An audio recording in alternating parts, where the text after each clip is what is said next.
السلام عليكم ورحمة الله. There are some praying, inshallah. We'll let them pray and then we'll start with them.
بسم الله الرحمن الرحيم. الحمد لله رب العالمين، وصلى الله وسلم وبارك على خاتم الأنبياء والمرسلين وعلى آله وصحبه والتابعين ومن تبعهم بإحسان إلى يوم الدين. أما بعد، رب اشرح لي صدري ويسر لي أمري واحلل عقدة من لساني يفقه قولي.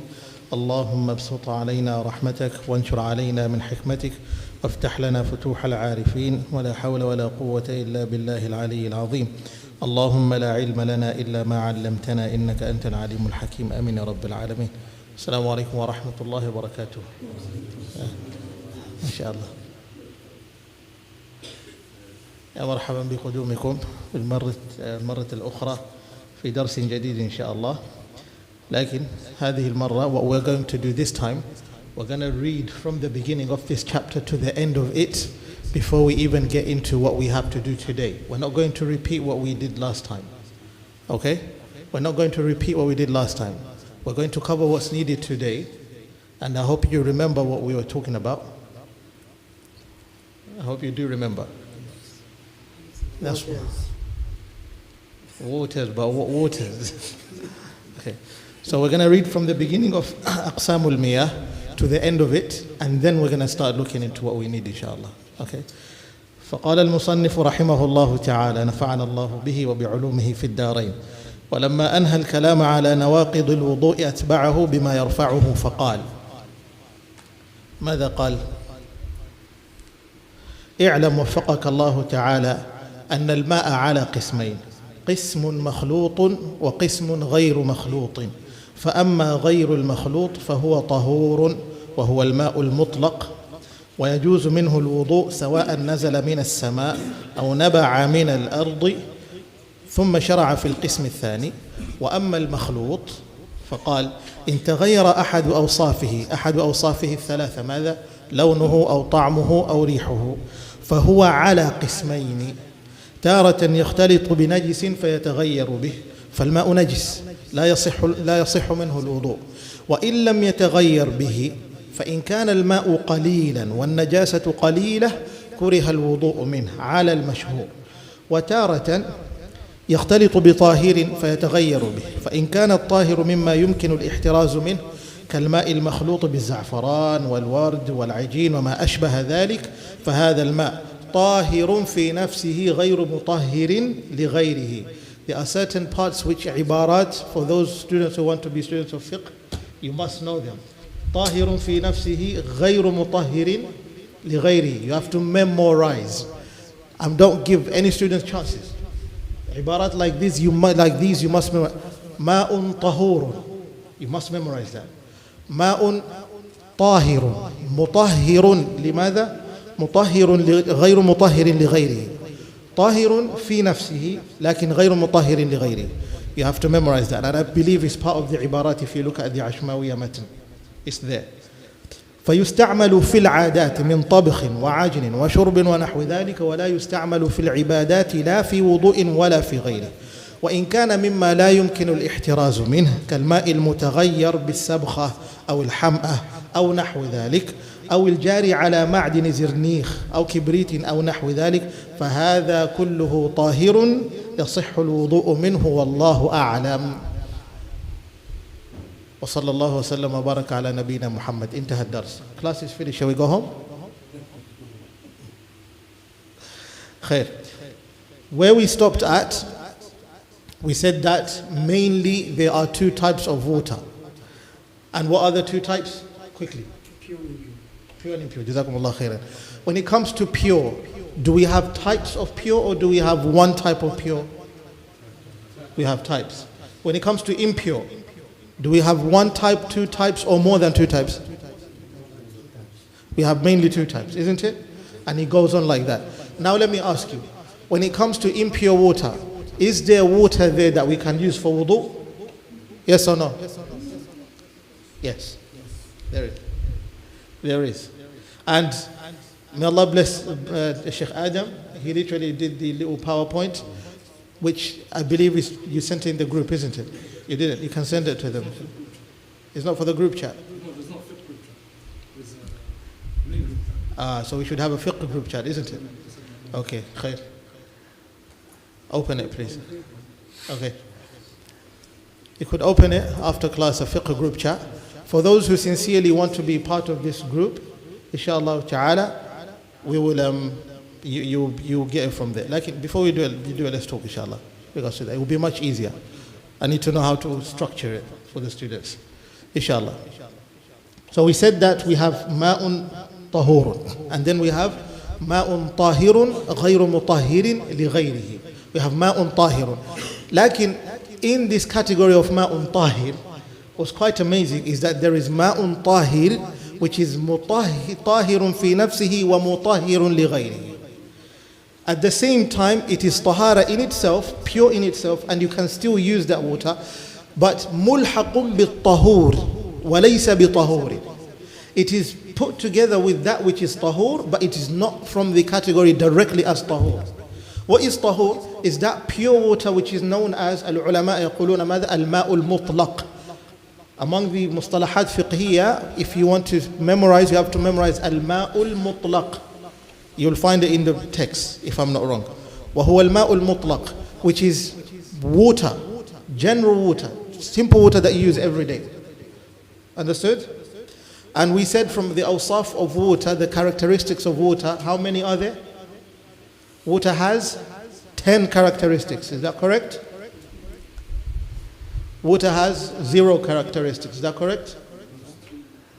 لِلْمَاءِ أَوْصَافٍ كم؟ ثلاثة. You can only understand this بكثرة المطالعة, if you revise a lot. Because fiqh, no one has ever been able to win above fiqh. It doesn't work that way. Al-ulama, especially Mauritanian, what do they say? North Africans. They say when you memorize Khalil, تنسى الخليل كبولك. You forget Khalil similar to when you urinate to the toilet. When you urinate, your Khalil literally leaves with it. That's how quickly you forget. What does that mean? You have to constantly be revising. Understood? For those who want to be طلاب العلم, they must memorize these little ibarat. And then later on you build it from the yes. Al-ma'ul mutlaq is water as itself, generally water, which is pure water, has nothing mixed with it. Okay? Now, وسمي بالمطلق لماذا؟ لأنه يصدق عليه اسم ماء بلا قيد. What does that tell us? إن كان هذا الماء يصدق عليه اسم ماء بلا قيد, it deserves the name of water without no restrictions. Then we say that there is also water that is known as ماء مقيد. Although the ulama, they don't mention it in this madhab. Like you notice maybe in the Shafi'iyah they do so. ماء مقيد is restricted water. You cannot use it. When does water become there's restrictions on water? إذا تغير أحد أوصافه الثلاثة. One of its characteristics change. لونه, its color. طعمه, its taste. ريحه, its odor. And we said it doesn't have a color, nor does it have a taste, nor does it have a smell. Something I will tell you. في مسألة اللون خلي مسائل أخرى. Forget about الطعم when you come to taste and its smell. Come to لون, only color itself. اختلف العلماء. The ulama, they've literally done what? They have a great ikhtilaf in this. Some of them say it does not have a color. It does not make sense for you to say that water has a color. But some of them say it does.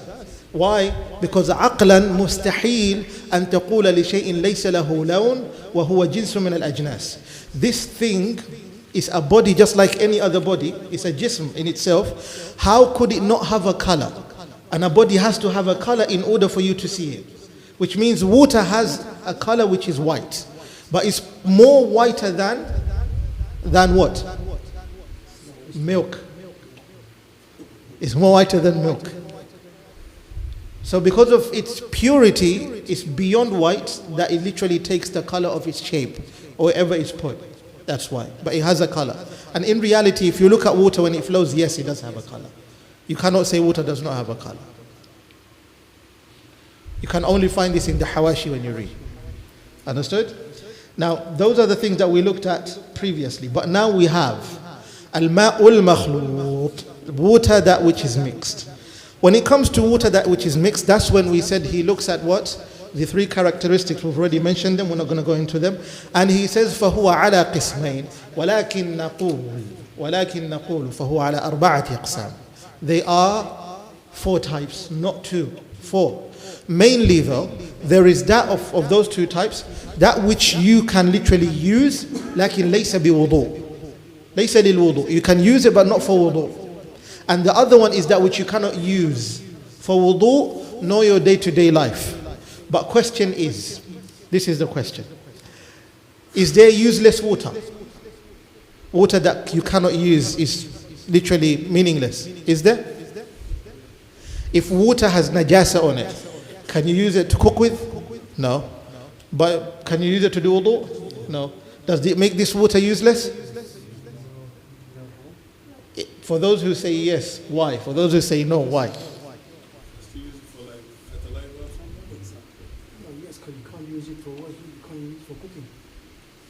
You can use it for fertilizing. Barakallahu feekum. Yes. هذا باب آخر وليس موجودا في المتن. That's something else which is not in the matn itself. And you might not even find it in الرسالة لابن أبي زيد القيرواني. You will find it in الكفاف. كفاف المبتدي ومرام المجتدي, if I'm not wrong. It's written by a Mauritanian sheikh. He talks about this.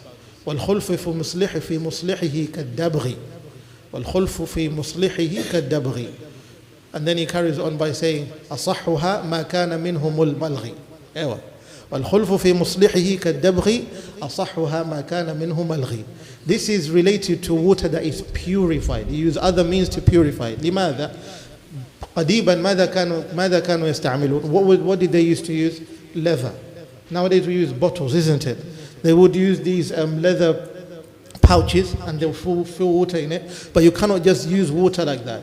You have to do dabgh. Basically, you have to clean it, you have to purify it, you have to make sure you remove all the bacteria.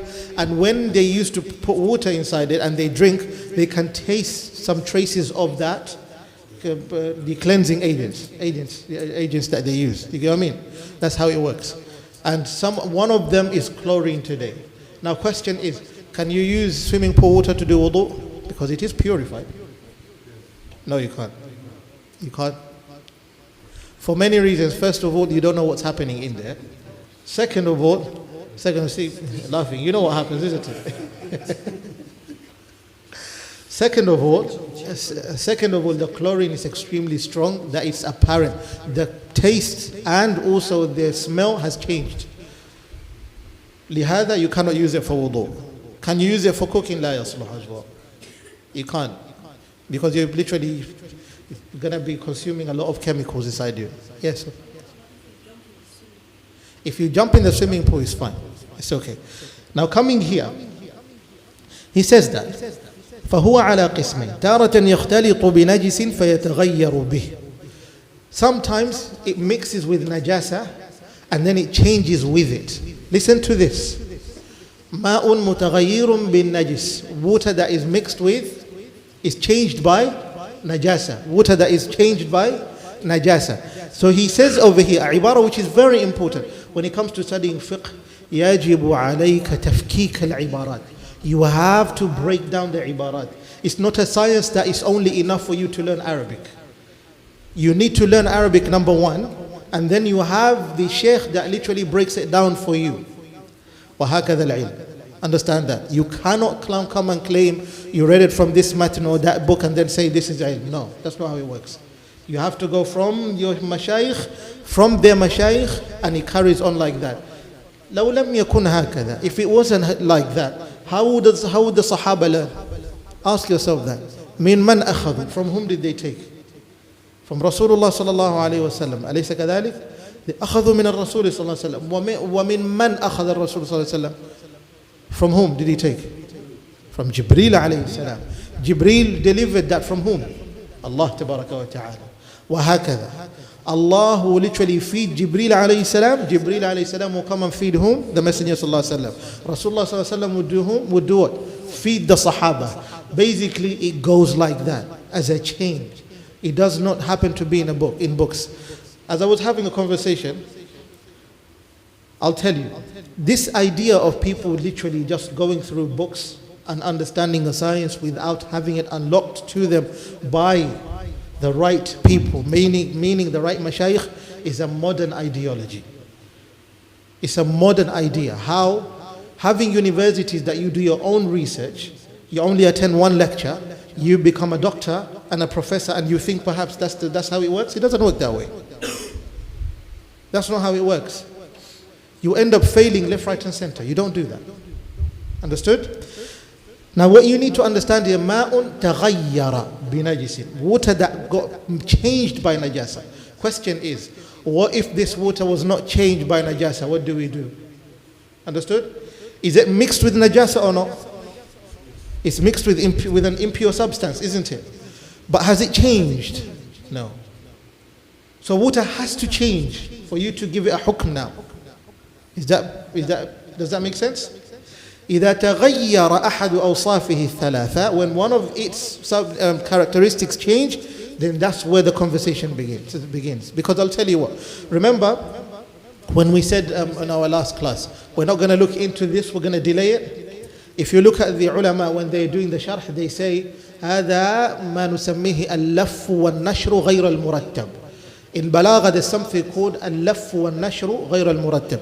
You literally kind of like introduce something and then you explain it literally just after that or a little bit later, and it can be murattab, meaning in order, you explain it in order, or it can be with no order.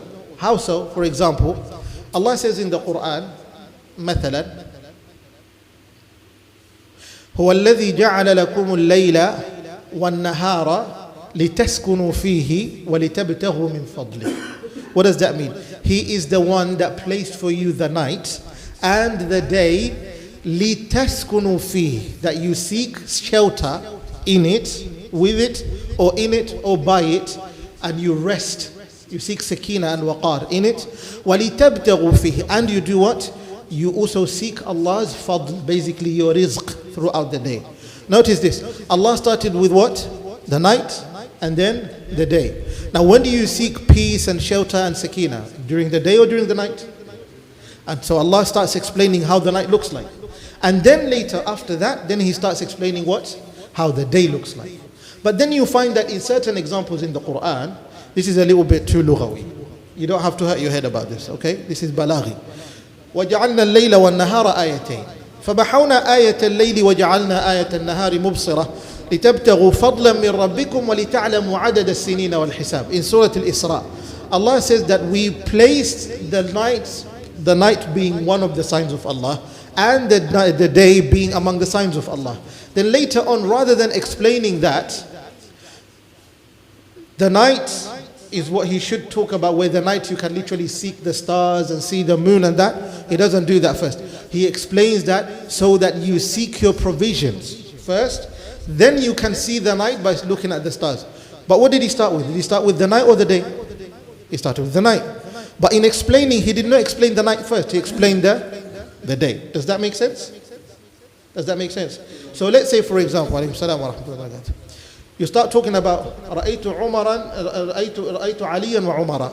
I saw Ali and Umar. Why don't we say Umaran? Can someone tell me? لأنه اسم.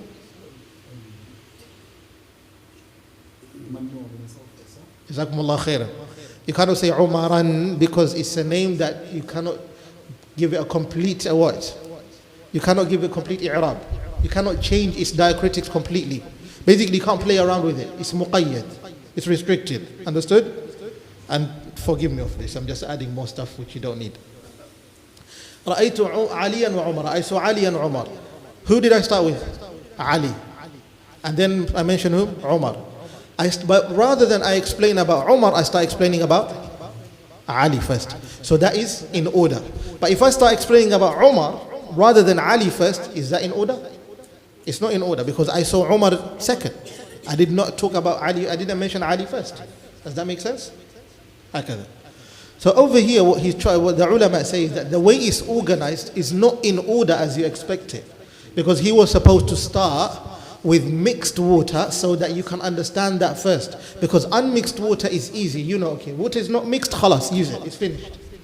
But other than that, because he didn't start that way, then we're going to receive what? That which he started with over here. Because if you look at the very beginning, what does he say? اعلم وفقك الله أن الماء على قسمين. Acknowledge, may Allah grant you what? Tawfiq. That water are of two types. مخلوط, water that which is mixed. وغير مخلوط, that which is not mixed. What did he start with? Unmixed water, isn't it? He started with what? Unmixed water. But did he mention unmixed water first? He didn't. Understood? The reason why I'm explaining this to you is to show you the importance of learning the language. When you study the language, it's easier for you to understand what's happening over here. Understood? Especially when it comes to fiqh. Fiqh is extremely difficult to understand without the language and without the decoding of the matn itself. So you need two tools mainly rather than the rest. You need two tools mainly to understand fiqh. And then other ones, you put them together, inshallah.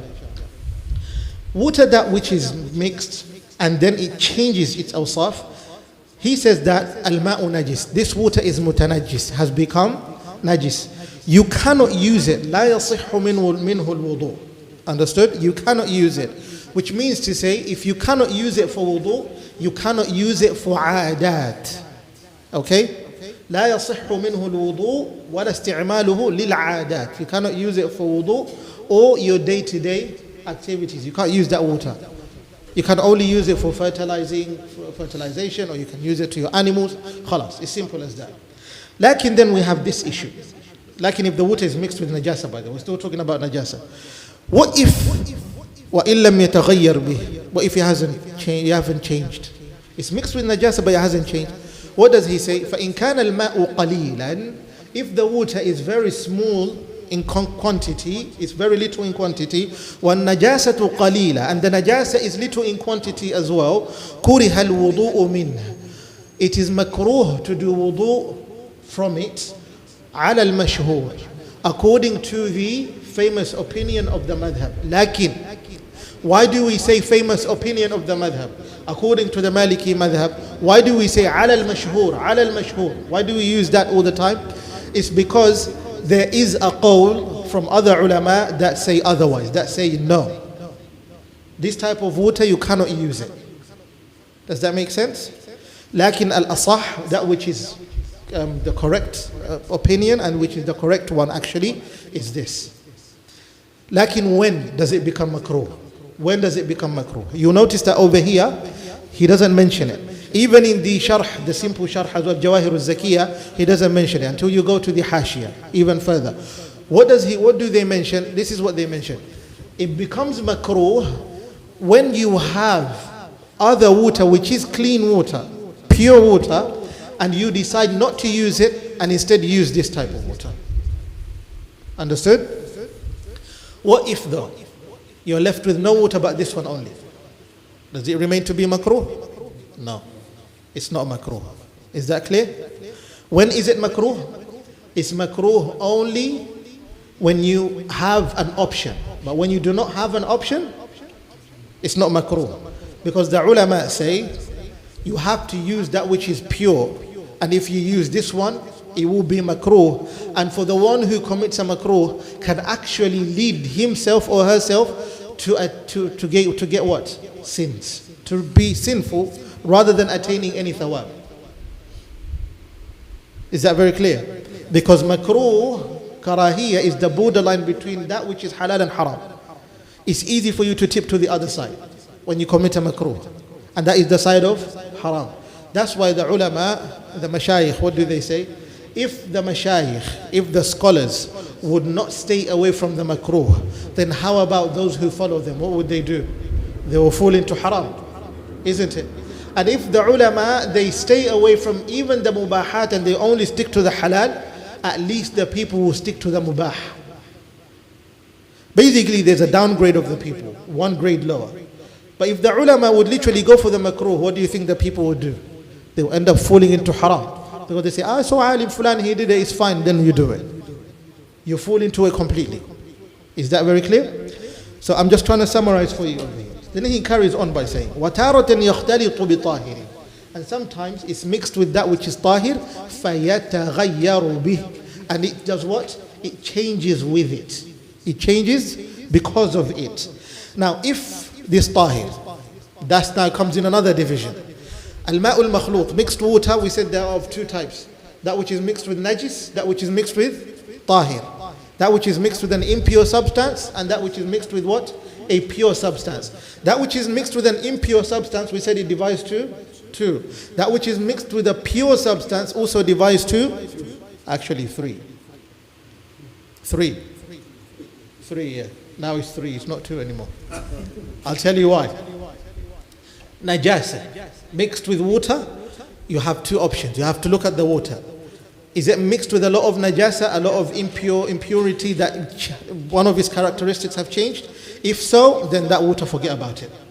If it's mixed but it hasn't changed, then you can use it depending on the situation that you're in. And if you still use it while you had an option other than that of pure water, then you're falling into a makruh. Does that make sense? Lakin if you have, you're lost.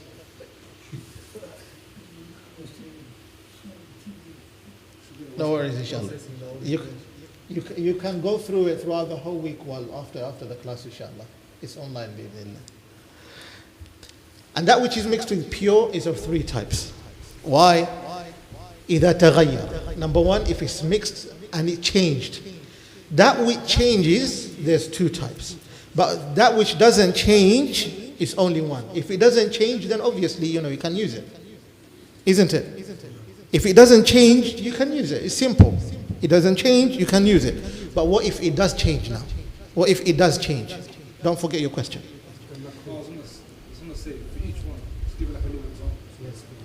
You want me to give an example? Yes, I'm going to come to the examples, inshallah, to each one of them. If it changes, now we're going to look at what caused it to change for us to divide it to two. These are the examples now that come in, inshallah. Inshallah. Barakallahu feekum. Shuf. You have water which is mixed with urine, isn't it? And the urine is apparent in the water. You cannot use it, right? But then you have water which is mixed with urine, but you can't see the urine. There's no taste of it. There's no smell of it. There's nothing. The water is clean. We already know what to do with it. But what if the urine is too much? If the urine is too much, you can't use it.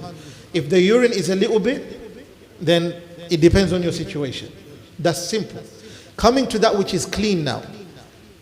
Water mixed with a pure substance is an example, such as you have water. Listen to me carefully now. You have water. That's why he mentioned all of these examples here. You have water. That substance which is mixed with it is a substance which did not belong to the water, such as, let's say you have flour, cooking flour. You want to cook what? Roti, chapati, for example, and you take the flour. What do? You decide to add it into the water, isn't it? Was that flour part of the water? Is flour impure? No, it's not. It's pure, isn't it? What if, for example, you have turmeric? You have turmeric powder, isn't it? You know what color is? What color is it? Yellow. You add it a little bit in water. It changes the color, and it changes the color immediately. That's what happens. The water starts becoming yellow. Is turmeric in itself impure? It's not. We use it for food, isn't it? But question is, can you use that water for wudu? You can't. Even if you cannot take away that turmeric anymore, but then you've added it, right? You've added it because you were capable of keeping it away from the water. But then we have that type which is mixed with water and there's nothing you can do about it.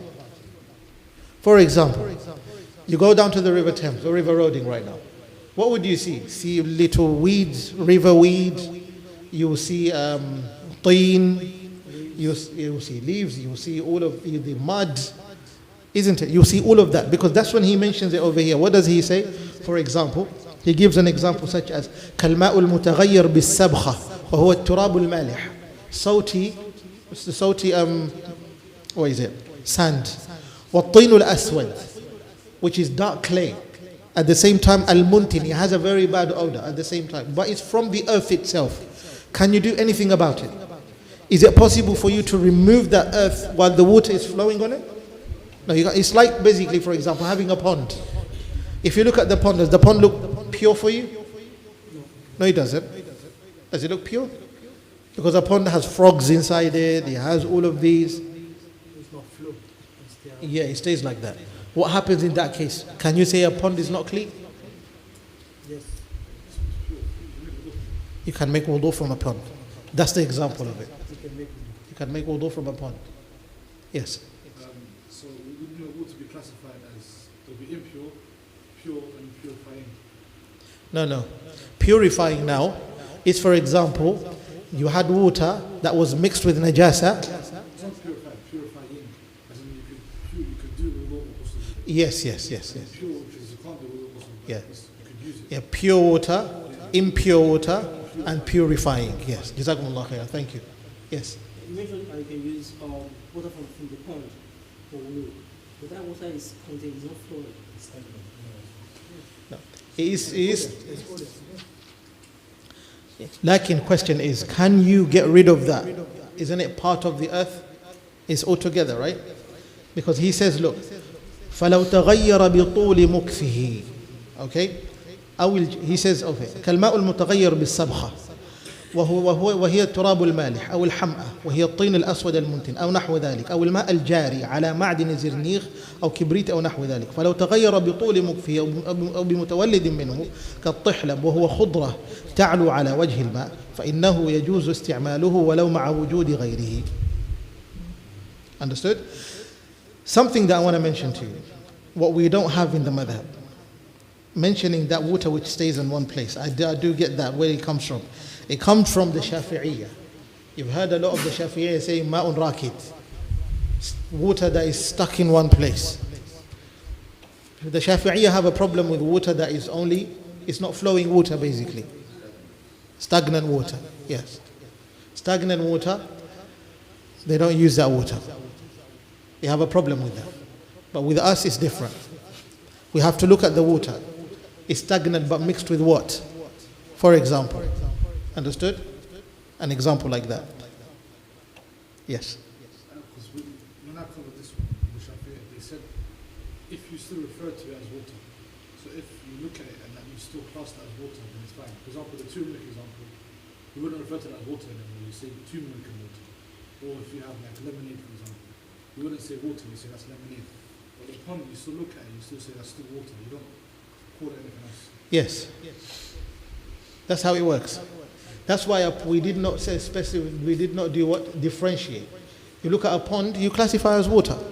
Like in, very good example, Jazakumullah khairan. If you look at a lemonade, if you look at milk, water mixed with milk, what happens?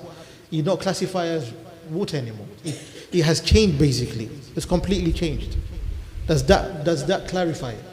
Does that clarify it? Now you know when it comes to water, that which is mixed, you have two types.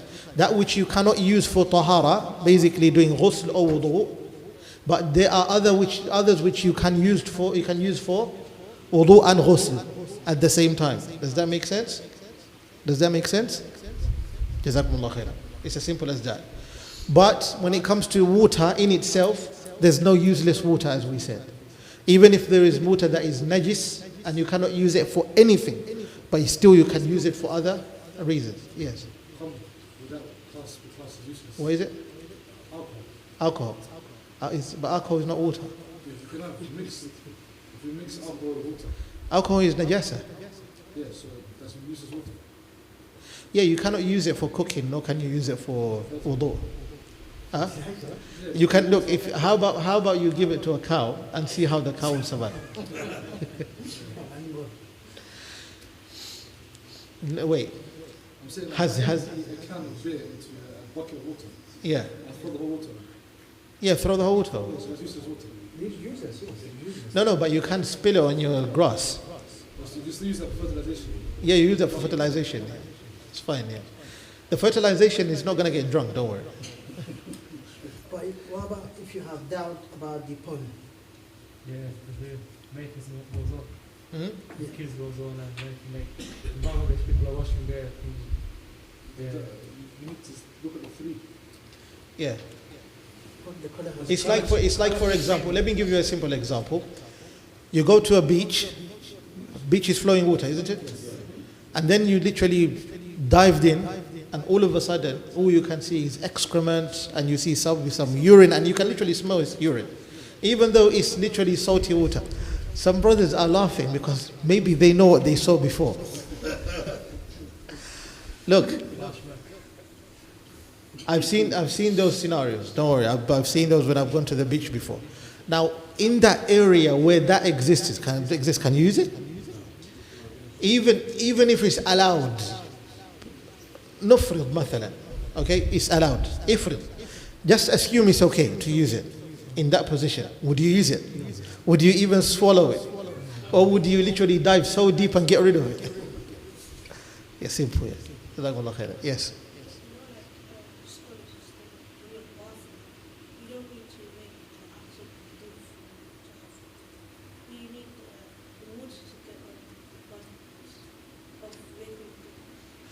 Yeah, but the young man said something beautiful. He said, the scholars say, when you're taking a shower, you don't need to do wudu because you already do wudu as you shower, right?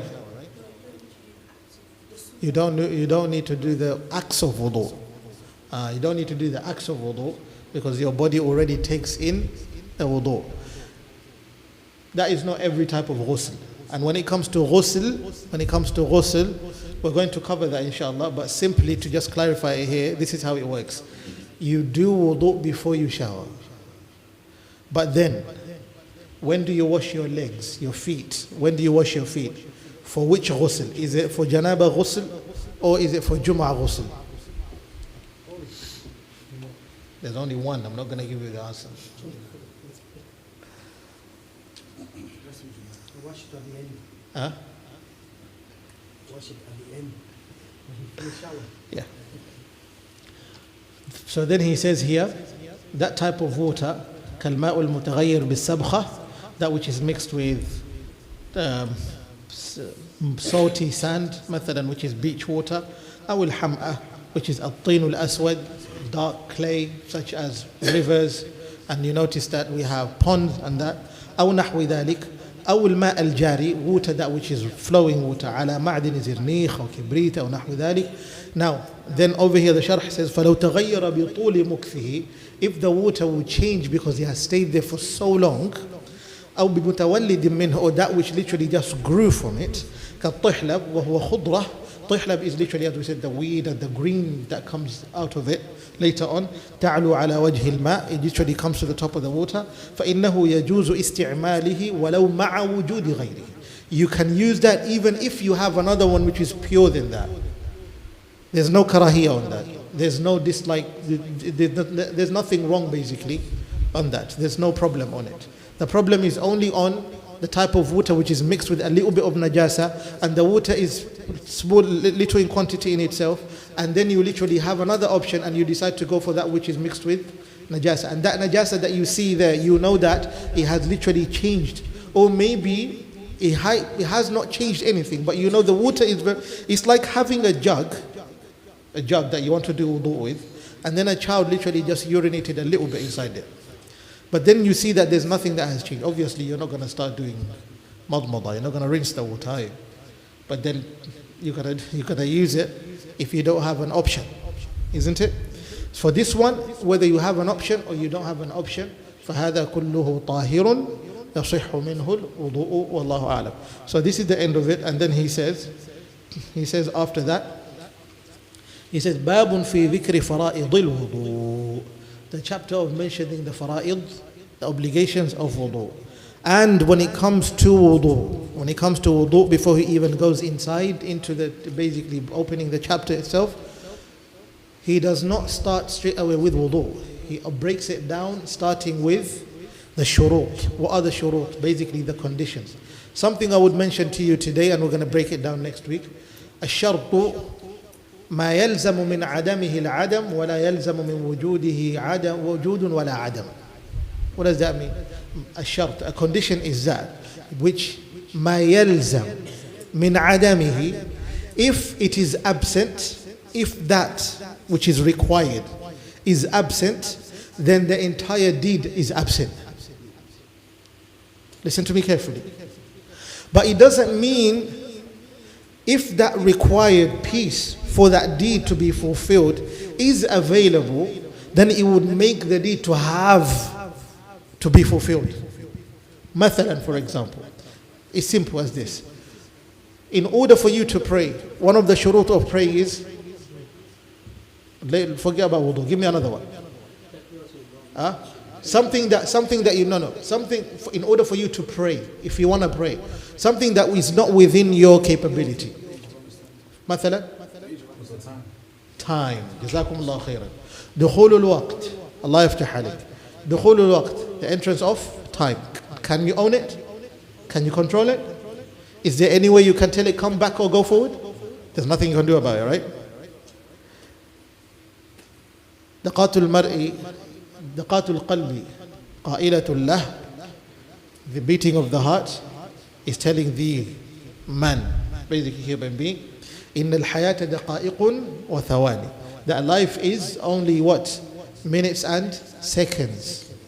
فارفع لنفسك بعد موتك ذكرها. If you want to literally live a second life basically and elevate your soul to the right position, then you have to work on it. Understood? You have to work on it. How do you work on it? You do service for the sake of Allah, that not only good deeds for yourself, you do for others. So when they remember you, they remember who you are. Why do we mention the ulama every day? Why would I read a book written by Sheikh Abdul Bari al-Ashbawi al-Rifa'i rahimahullah ta'ala? Why would I read his book? Because he did the work. And in his biography, do we find a lot about him? We don't even know the date of his death. That's the honest truth. But because of the amazing work he has done, then he has literally elevated his soul, and his soul is still living with us, because we are constantly doing what?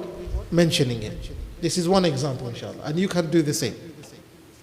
Now, dukhulul waqt, entrance of time, there's nothing you can do about it. You don't own it, isn't it? But without it, you cannot pray Salatul Dhuhr, mathalan. Without the entrance of Salatul Dhuhr time, can you pray Salatul Dhuhr? Can you just stand up and say it's Dhuhr time? You can't. But does it mean that if Salatul Dhuhr has entered, you have to go pray straight away? Is that what it means? It doesn't mean that, isn't it? So مَا يَلْزَمُ مِنْ عَدَمِهِ الْعَدَمِ, it means that by its absence, that which is the condition, if that condition is absent, then even that which needs to be fulfilled becomes absent. There's no salah. Understood? There's no salah. Lakin it doesn't mean وَلَا يَلْزَمُ مِنْ وُجُودِهِ, but it doesn't mean by its availability, by the entrance of time, wujud, that now because we've had time, he has entered, then you're obliged to pray and pray and pray and pray and never stop. وَلَا عَدَمْ. And it doesn't even mean that it shouldn't be there. It can be there, but it's not a problem. Understood? Different from as-sabab. As-sabab, which in simple language we call it reasoning. Understood? A reason. مَا يَلْزَمُ مِنْ عَدَمِهِ الْعَدَمْ وَيَلْزَمُ مِنْ وُجُودِهِ وُجُودٍ. If it's not there, it's not there. If it's there, it's there. Basically, it goes accordingly. It has to be there, it has to be there. It's not there, it's not there. Is that very clear? And I don't want to explain all of this, I'm just giving you this one example. A condition is that which, if it's available, it doesn't mean then something has to be done. But it means though, if it's not available, you cannot fulfill the action which you are supposed to do. So if Dhuhr time has not entered, it's like Asr time has not entered, you cannot pray Salatul Asr. Okay? But if Salatul Asr enters time, the time enters, then you have to pray within the time. It doesn't mean that you don't just pray immediately.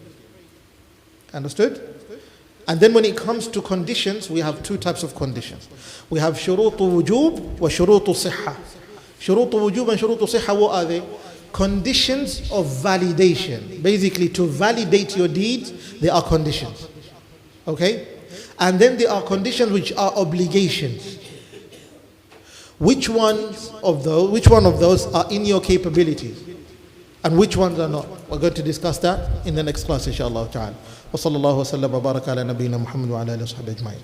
Now just to ask you a question now. I'm going to ask you a question. This last bit that I spoke about condition, I hope it does not sound very technical.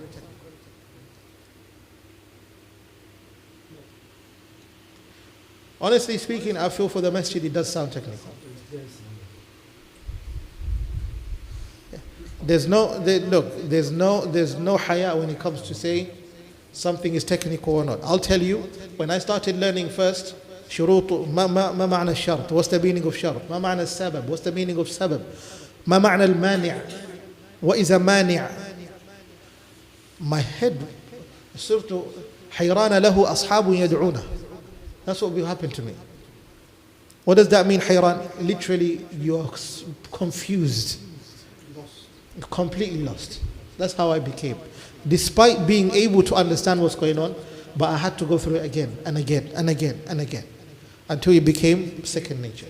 So there's nothing that is impossible. There's nothing in life impossible. What you do is, if you've learnt this little, just go back to the class, repeat it again and again and again and again and again until it makes sense. If it doesn't, because we're going to come to explain it next week, make sure that you do what? You take notes, inshallah. Jazakumullah khairan. Does anybody have a question? If you don't have a question, I'll be so happy to know that I've confused you so much at the very end of the class that you don't even want to ask anything anymore. Yes. So this doesn't fall in the area of religion. I think it has to do with, I think it's part of Fiqh, but it has to do with brothers braiding their hairs. Yeah. So that I have heard somewhere, I can't remember how the person said it, but he said Rasulullah used to braid his hair like probably like 3 strands or something. Yeah. So people are actually using that excuse to braid their hair these days. And you know, if you say you want to go to that line, you know people that actually braid their hair these days now, probably music styles, football styles and all that. So does it make it allow for brothers to be braiding their hair? So from Africa, it's actually only women that braid their hair. So culture is actually mixed into this. According to the madhab, the brother was asking about people braiding their hair and that. According to the madhab, it depends on the urf. The urf is the practice of the people. If it's normal within the people to do that, but not when you do it like women. No, no, no, no. You don't do it like women. If Rasulullah sallallahu alaihi wasallam did it, it's only 3 or 2. Khalas, that's it. For example, leaving long hair. When COVID hit, everyone left their hair. Who left an afro, left an afro. Who left their hair to calm down, it came down and became long, isn't it? Because Rasulullah sallallahu alaihi wasallam did all. Is that very clear? And it depends on, majority of the times, however, he would do his hair like that, basically braiding if he goes to battle and all of that. Okay? But also, just remember, it depends on the urf of the people. If the urf is like that, then you can, but it doesn't mean if the practice of the people is to shave their beards, then you follow along. No, that's not what it means. The Sharia does not talk about people shaving their beard and then that's halal. You are sinful to do that. Yeah. Yes. With the braiding of the hair, when they do ghusl, we're going to cover that. We're going to cover that. Like in simply, for example, like women who add extensions. Women like that, they have to open their hair. Open it, all of it. Yeah. Man also been wig now, isn't it? Huh? If you're wearing a wig, why would you shower with it? Yes. Isn't it women, they can only wet the scalp, no? If they wanted to ghusl. It depends on how tight as well they tighten their braids. Yes.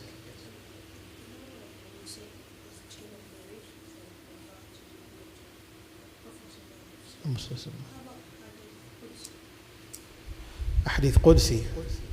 A hadith Qudsi is a hadith from the Messenger sallallahu alaihi wasallam, which is literally inspired to him by Allah tabaraka wa ta'ala. And it doesn't have to be through Jibreel alayhi salam. That's why you notice it's not Quran. Quran, he had to learn it exactly as how Allah revealed it. Understood? One thing that we got to realize is that a hadith Qudsi is a hadith that which literally contains within it قال الله تعالى, that Allah said says so and so and so. And you notice that hadith Qudsi, majority of the times it aligns with the Quran itself. When Allah talked about that He's حرمت الظلم لنفسي, I have forbidden dhulm, injustice upon myself. You notice that Allah says in the Quran, إن الله لا يظلم الناس شيئا ولكن الناس أنفسهم يظلمون. Which means if Allah does not wrong anyone and commit injustice to anyone, would He commit injustice to Himself? He wouldn't. That's how it works, inshallah. We missed you today. I understand, yeah. So, inshallah. That's it? Jazakumullah khairan.